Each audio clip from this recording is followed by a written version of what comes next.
Support for Docs Outside the Box comes from Set for Life Insurance. Set for Life means set for less.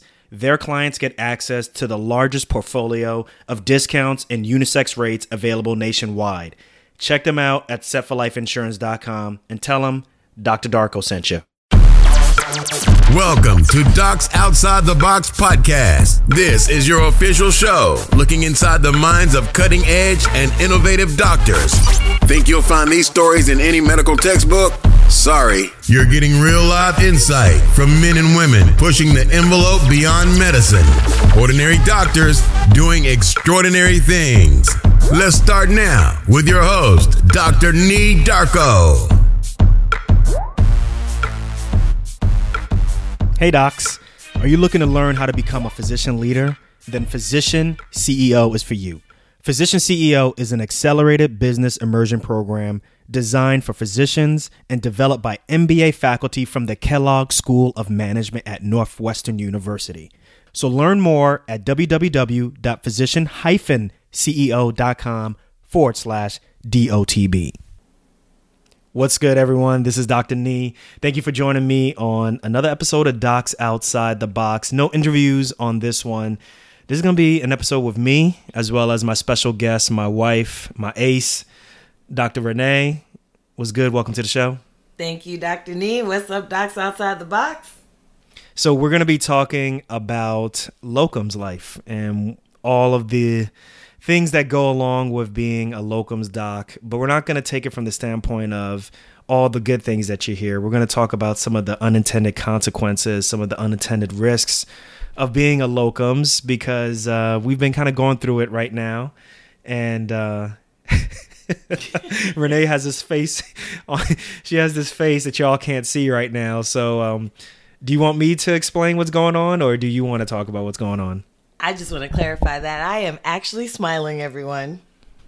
Yeah, she wasn't smiling a couple weeks ago. But on this episode, we're going to be talking about me doing locums and, you know, some of the effects of going too hard. And we're in the midst of hustle season. We're trying to save up a significant amount of money. And we'll share about why we're doing that in another episode. But definitely are in hustle season right now, trying to save a significant amount of money. We had a long discussion about this prior to me doing this, but I'll leave it up to Dr. Renee to kind of talk about what's been going on, and then I'll kind of chime in. Well, a lot's been going on over here in the Darko household, but as Nee mentioned, we are in the midst of what he calls hustle season. And what was our theme for this year? The theme of this year was I don't remember. The theme of this year is no resolutions, just results. Yeah, that's right. No resolutions and just results. And so when we made the theme for the year, which I promptly forgot, but now I remember exactly why we made that theme. We talked about, you know, our goal of, like Nee said, making a significant amount of money, trying to hit a number for this year for a pretty significant event that's going to be upcoming. And so when we decided that we were going to be very results focused, it really was something that we needed to figure out how it was going to affect our family for majority of this year. And so Nee has been working very, very long hours in state where we live, as well as out of state. And that's kind of, that has unintended consequences on a family. But we're definitely dealing with it. And it's not all flowers and candy, but we're making it through. So long story short, she's not happy with how I've been working lately. Not true. Let's just keep it like that. She's not happy with the amount of hours that I've been putting in. So basically, I've been working anywhere between 3 to 4 weeks a month, basically the entire month. significantly hitting it hard, working at a job here as well as another job out of state, and basically just using as much as we can to kind of save up as an emergency fund. Before we went down this path, we had a long discussion, actually multiple times, talking about me doing this for maybe 3, possibly even 5 or 6 months. And the conversation was basically kind of like, look, once we get to a point where we get past the second month and the third month and it becomes really difficult, we just have to make sure we keep our mindset, keep our goal in front of us, so that we know when we go through the difficult times, we can always roll back on that and say, hey, look, not much longer, but we have the eyes on the prize. And we're kind of at that point right now, and we thought that it'd be cool to kind of share that type of that. My wife is laughing. We thought it'd be cool. We thought it'd be good to kind of share this discussion with you all, because it's important, right? Everybody talks about locums from a positive standpoint, but you rarely hear about some of the consequences of being on the road when you are, particularly when your spouse is dealing and taking care of a child, or even at the same time when your spouse is also trying to manage her professional career also. So we're going to get into that. So why don't we start with the conversations that we had before I started doing locums like crazy. Well, first I want to say that this is not the first time that we've actually gone through this, right? So the first time that we actually went through this was about 2-3 years ago, when you were doing locums again out of state, approximately the same way, right? So Nee was working 2 weeks where we live and then 2 weeks out of state. And that was really difficult. But at that time, we were trying to hit the goal of paying off our student loans, paying for IVF. And so this is not the first time that we've gone through this. So no student loan debt. Right. Sorry, not taking any more additional loans. Right. Not taking any additional loans. And so at least we kind of have that in our bag in terms of being successful, having gone through that process and now going through it again. So it's kind of reminiscent of that particular time. Now, when we talked about doing this, obviously the stakes have changed, because I'm now at home most of the days to take care of my son, as well as Nee mentioned, managing my own professional goals. And so it's definitely a different beast. Being at home alone 3 years ago was, it was lonely at times, but, I could manage. But now when I have a child and I have other professional tasks that I'm trying to engage, it becomes much more difficult. And so, as a family, we just need to make sure that while we're trying to reach those financial goals, that we're not necessarily sacrificing all the other dynamics of our family. Okay. So the conversation that we had before was basically, look, I basically said, like, there's going to be a good significant time where I am going to be working not only here, because I have a locums job that is about 15 minutes from where we live, and then there's going to be one out of state. So I'm going to be doing some significant amount of time within state, and then there's going to be a short spurts here and there where I'll be out of short spurts, that's in quotes, when I'm out of state working. And that started in January.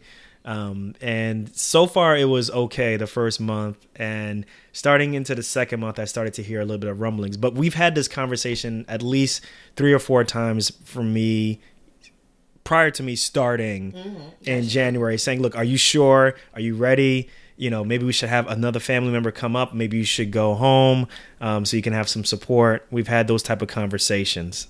Yeah, we have. And we've had even the conversation about whether or not we should travel with you.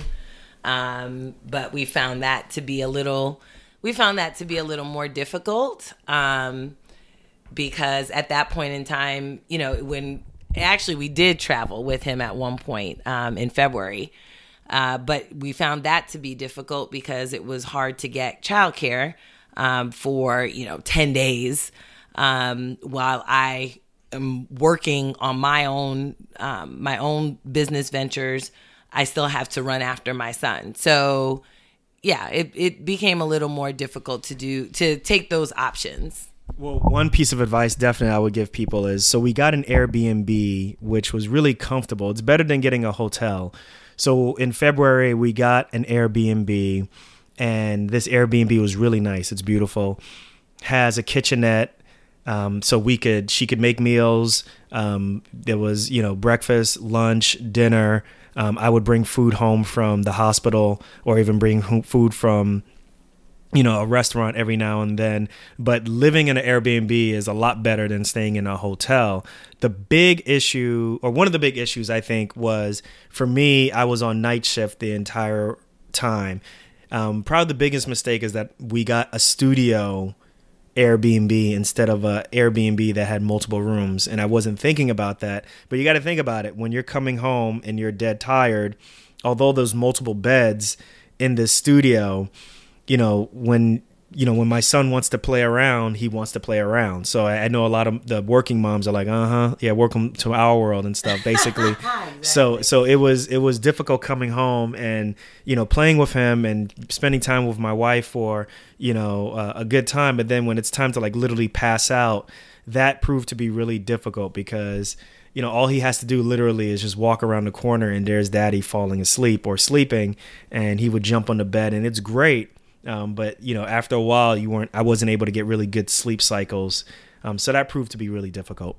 Yeah, that was something that we definitely didn't plan out very well, because again, it just disrupted your ability to sleep. And so then I find myself running even more after him because I'm like, you have to let your dad sleep. You have to let your dad sleep. Whereas if you were in a different room, maybe he would have been running around, but I wouldn't have to run around as much after him, because he definitely entertains himself, which is great. But sometimes he entertains himself by jumping on his father's bed. So that didn't work out very well. So if we were ever do that again, we would have to get another place where we would have potentially a bedroom or two. Well, speaking of ever doing it again, so are you open to doing it again? Because I still have some more. We're about to have an argument on this podcast right now. I think we should do it again. So basically, all right. The trip going up there wasn't too painful. Although the second plane ride, I felt bad for the passengers. Right. Felt bad for the passengers sitting in front of us because he was screaming bloody murder at one point, and I don't know if it was just having to sit. Well, the other thing too is we didn't get separate chairs for him, right? Because he's under. Yeah, he didn't get his own seat. He's under 24 months, so he flies for free, and frugal Darko. I was like, all right, well, he just sit on our lap, right? And each flight is an hour long. I warned you. No, but each flight is an hour long. Like we got him a separate seat when we flew to Ghana. Right? Yeah. And he did great, but that's a 10-hour trip, right? But he was also younger. He was younger, and this is an hour flight each way, right? I warned you. So that wasn't too bad. The trip going there wasn't too bad. And then, getting a car with a car seat wasn't a problem. And being in an Airbnb wasn't a problem, except for the sleep wasn't the greatest. But, afterwards, we went to a Walmart. We bought a bunch of food. The food was good. I know for you, the biggest thing was obviously we're in a new state. You don't know anybody who can provide childcare, for some consistent period of time. So a lot of your professional work had to go on the back burner during that week. So that was difficult for you. I was aware of that. But that part wouldn't have been too bad, except that, there was definitely at one point in time I had to do a webinar, and then you ended up having to take him out of the studio just so that I could do the webinar. So now I'm doing this webinar and you're taking him out, but you still have to go to work. So your sleep was disrupted, and that always concerns me when your sleep is disrupted because you work so many hours that I don't like it when you don't get enough sleep. So that's definitely one of our biggest arguments is when he doesn't get enough sleep. because he's working so much, and then he's working on the podcast, and he's working on the Locums company, and he, doesn't manage his time the way that it really should be managed because he has so many, business ventures going on. Yeah, I said it. So, as you all know, in the previous episode, I talked about me hiring a virtual assistant. An episode that's going to be coming up pretty soon is me actually letting you all hear what it's like to work with a virtual assistant. So that should be coming up soon. It may even be before this episode comes out. But yeah, I basically was over leveraging myself, I guess, or letting my calendar be open, and anybody and everybody had access to it. There were times where I had meetings scheduled when I was post call at like 10 in the morning or even at like 11 o'clock, when those are the times when I should be sleeping. So I learned my lesson the hard way, and I've been a lot more. You didn't learn your lesson. You didn't learn your lesson. Your wife started yelling at you. And so did my virtual assistant. So literally Exactly. having a meeting, and I'm like, wait, I pay you. How is it that you're like yelling at me? That's right, because my job is to take care of you, and her job is also to take care of you.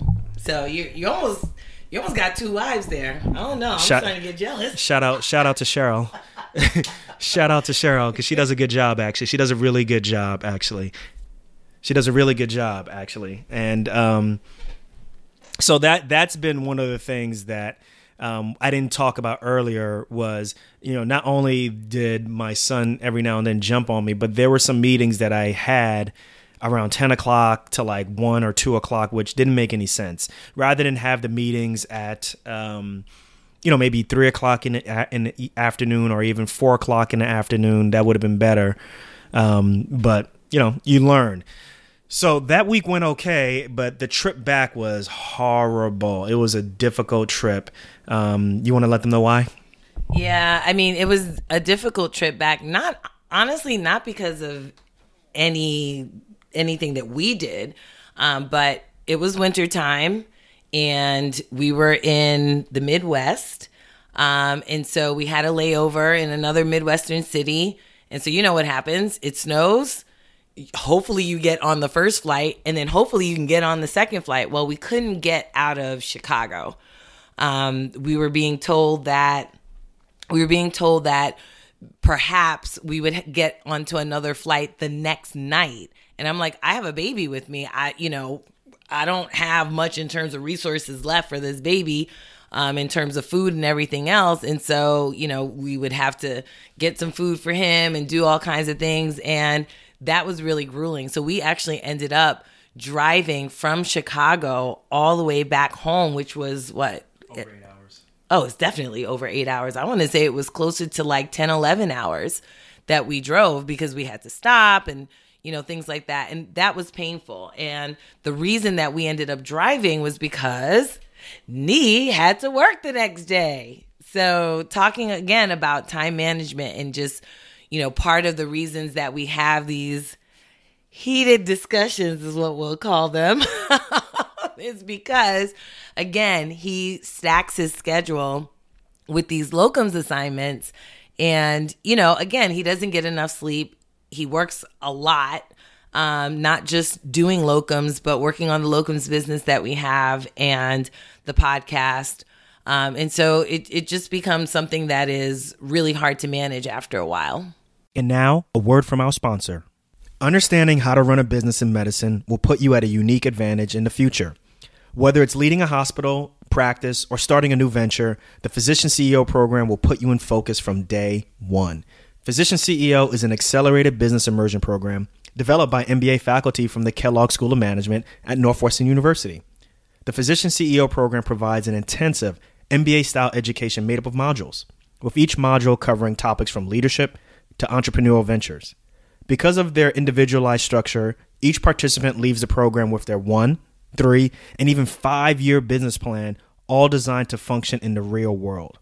If you're a physician who is looking to start your own venture, lead your practice or department, or even start planning for succession out of medicine, then you can't afford to miss this opportunity. Class is filling up. Learn more at www.physician-ceo.com/DOTB.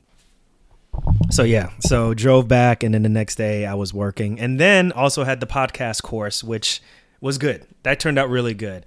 But just basically just busy doing a lot of different things. So some of you all may be like, whoa, this is a lot of stuff. Some of you also may be like, yeah, I can kind of relate to that. So I've learned to be a lot more stringent with my calendar. My virtual assistant, Cheryl, she does an amazing job now of making sure that when I am realistically, when I'm doing something else, that I can't do another thing. And there's enough of a buffer where, I'm not over leveraging myself or over, just giving myself too much access to people. And then next, I'm not saying no. So that's been good. So the thing that we also talked about was the job that I'm working at asked if I can take on some additional.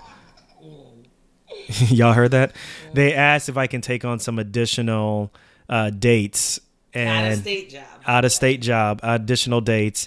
And I called my wife and I said, hey, listen, is there any way that you can, because we share a schedule, or we share our schedules with each other, our calendars with each other. We use Google Calendar. Shout out to Google Calendar. It really helps prevent a lot of disasters. And I needed her to update when she was going to work, because she still works at another hospital doing OB work, basically as an OB hospitalist. And I needed to know when she was going to work so that if I can take on some additional dates, I know exactly what we're working with. And do you want to let them know what happened afterwards? I said, hell no. That's what happened. Okay. This resulted in much more than a heated discussion because his calendar is already packed. Yeah, but I didn't think that that response was really necessary, though. I did, but don't make me get up on this podcast episode. But yeah, that resulted in a very heated discussion because, again, Nee can work literally 14 to 16 days, out of a month in one job, and then get up and then work another 10 days potentially, or not 10, but could potentially work another 7 days out of state. So that pretty much takes up almost the entire month. And so this is a problem because, again, we are trying to hit a financial goal, but we have to remember that we have goals for our family as well, and they're not just financial. And so while I understand that he really wants to hit that mark, and he probably, if you know anything about me, he's very competitive. And so if he wants to hit a goal, he probably wants to hit the goal faster, or he wants to go above the goal. And that's fine, but you just can't do it by sacrificing time with your family. And so that was why I was really like, no, like, you cannot do any more dates. You have literally 5 days out of the month. That's not how you said it, though. That's not how you said it. And it literally was just, okay, can I just see if I can do additional dates? I just wanted to see what the schedule was. And it was just like this, like, explosive. Yeah, it was just really explosive that I didn't think was necessary, but I don't think it's because I want to hit the goal faster. It's just that, there is a sense of sometimes as a locums, you don't want to tell people no, right? Because that's what you do as a locums. You provide work on a temporary basis. Mm-hmm. And also at the same time, they ask you to do things that are impromptu. And I agree. Like, I think that, in the whole scheme of things, you're trading time for dollars. Mm-hmm. I'm a cog. I'm a cog in this whole system, right? Mm-hmm. And if I don't work out, or if something happened to me, they just move on. I get all that stuff, know. So that's the part I understand. But I think there was a conversation that we had that, talking about not spending enough time with you, not spending enough time with my son. And my standpoint was, well, we had this discussion already. So, I'm mentally prepared for this and stuff. So, let's hear, what was your response back to that? My true response to that was, don't take advantage of the fact that we had that discussion before. In other words, don't go overboard, right? So we could have had that discussion that, hey, this is going to be a bit of a rougher time than before. and, I'm going to be working a lot and I'm going to be putting in a lot of hours. Yes, I get that. And I support that 100%. You know that I do. But I also don't want you to go overboard in thinking like, well, she knew I wasn't going to be, I wasn't going to be home for a good portion of the month. So I might as well just stay out even longer, right? Well, that's not the thought process that I had. So I didn't say that was. I'm just saying that I didn't want you to go there because you were asking to do more dates. So who's right? Come on, ladies. So look, let's start to wrap this up a little bit, because I think we should continue this over, a couple of conversations and episodes, because this is important. People don't talk about this, what could happen, right? Because I think we calculated my hours, or at least I calculated my hours last year, and basically my hours were the equivalent of 2 full-time equivalents, basically, right? Or at least 1.5 full FTE. So for you all that don't understand that, particularly pre-medical students and medical students who are listening, what a lot of hospitals do, or if you work in private practice, they calculate your hours, and they can, based on how many hours that you work, they can determine if that is equivalent to someone being salaried, right? So how many hours would someone who's salaried or who's employed by the hospital be working, right? So if you were to take my hours that I worked through various different places, that hours that I worked basically came out to me working at 2 separate places full time. 2 job, man. Right. And I didn't realize it. You don't realize it. If you ask most people who do locum tenens work, they don't realize it, because once you go and work, you work all these crazy hours, and you're just trying to basically make as much as you can in a short period of time, which leads me to something that I'll talk about in my next episode. I'll talk about locums mapping and revenue mapping to discuss, what's the proper way and healthy way to determine, well, if I want to make X amount of dollars, this is how I make it over the next year. So some of the things that I've learned that I need to stop, and it's actually coming up in a couple of weeks, you're not going to be happy about that, is as soon as I finish working in state, literally I have 24 hours to get to the next job out of state. You're not going to be happy about that. And, because that's what happened last month. Last month, you literally finished out a 14-day stint with a 36-hour shift, and less than 24 hours later, you were on a plane out of state. And that infuriated me because... You still able to get those red bottom shoes, though. Okay, first of all, I don't wear red bottoms. It was good drama for the podcast episode. Because you know me, I am very low maintenance. So all of this financial goal, I just want everybody, let the record show that this financial goal has nothing to do with financing a very lavish lifestyle from me, because I am very basic, very, very basic, and very low maintenance. But anyway, that infuriated me because I felt like, you should have had a little bit more downtime before you left. And, I'm really thankful that you are working with Cheryl, so hopefully she can catch some of those things in your schedule, which was why we had that discussion when we were which is why we had that discussion when we were out of state. And, we had the discussion because you came home post-call, had a call at 10 o'clock, and then had another call at about 1 o'clock. And I'm like, well, when are you supposed to sleep? Because you have to go back to work. And especially because one of those phone calls was not a business phone call at all. It was just a motivational, oh yeah, I just want to motivate this person. And that's great. And that's very altruistic of you, but you can't do that at the expense of your own health. So one of the things that I would definitely tell you all is make sure that when you are doing locums work, that you definitely, keep in mind your family life, keep in mind what makes you you, right? Just because you're a locums doesn't mean that you can make yourself a cog in the wheel, right? Or a cog in the system. The reason why you decided to do locums is to actually pull yourself out of that machine, pull yourself out of that whole system that just makes you feel like and you're just a cog in the wheel, right? So, make sure that you are taking time for yourself. Make sure you're spending time with your family. Sometimes, money finances shouldn't, be the number one thing that you're chasing afterwards or after. And I know that I have to do a better job of making sure that when I work at one position that I'm giving myself enough time and realistic enough downtime to spend time with family, relax, and then be able to get on a plane and go someplace else and work. I agree. Kiss, kiss. Mm-hmm. So that's a little glimpse into how locums affects the Darko household, how we handled it. And just to let you know, even from our standpoint, being the docs outside the box, as well as Renee being the stay-at-home OB, that we oftentimes have issues with this situation also. But is the proper word the inverse or the converse of being employed? Would be being employed. Is it the right word? The converse? Just say the opposite. The opposite would be being employed. And I just couldn't do it. I can't do it.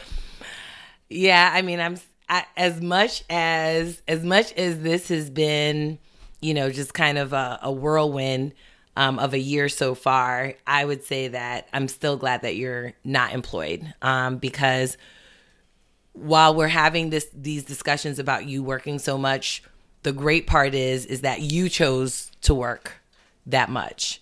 And if you were employed, you would have no choice but to work whatever hours someone else was telling you to work. So that part I definitely can't complain about. So I think in that respect, that works for us very, very much. Okay, so the hustle season continues. We'll continue to update you all on what's going on, but this is the first episode of Locums Life with the Darkos, and letting you all know about what it's like to be to do locums in our house. So, and we still together. There you go. We're still together for now, right? So we still together, not for now. Okay? We'll see how it shows, how it happens on the next episode. You ain't going nowhere. Okay? All right, y'all. Talk to y'all later. Peace. Bye.